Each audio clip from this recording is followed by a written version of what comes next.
ক্ষমতায় গেলে জমিদারি প্রথার মতো যে রাজনীতি সেটা বিলুপ্ত করা হবে। সকালে নওগাঁর জনসভায় এই মন্তব্য করেছেন জামায়াতের আমির ডাক্তার শফিকুর রহমান। জেলার এটিএম মাঠের জনসভায় তিনি বলেন, দেশে আর কোনো বৈষম্য চলবে না, নতুন বাংলাদেশ সবার। এখানে কোনো মেজরিটি মাইনরিটি থাকবে না। ডাক্তার শফিকুর বলেন, ক্ষমতায় গেলে বিদেশে পাচারকৃত অর্থ ফেরত এনে রাষ্ট্রীয় কোষাগারে জমা করার ব্যবস্থা করবে জামায়াত। কাউকে চাঁদাবাজি করতে দেয়া হবে না, ধরা পড়লে মিলবে উপযুক্ত শাস্তি। বর্তমানে চাঁপাইনবাবগঞ্জের জনসভায় যোগ দিয়ে বক্তব্য রাখছেন তিনি। রাজশাহীর গোদাগাড়ী ও মহানগরী এবং নাটোরে জনসভায় বক্তব্য দেবেন জামায়াতের আমির। রাতে নাটোরে অবস্থান করবেন তিনি, পরদিন যোগ দেবেন বরিশালের জনসভায়। ৫৪ বছরে বাংলাদেশ বারবার সুযোগ পেয়েছে।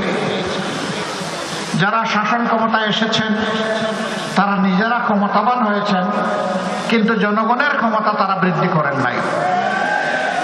তারা জনগণের পকেট কেটে নিজেদের কপাল কিসমত বড় করেছেন। জনগণের টাকা চুরি করেছেন, ডাকাতি করেছেন, লুণ্ঠন করেছেন, ব্যাংক ধ্বংস করেছেন, বিমান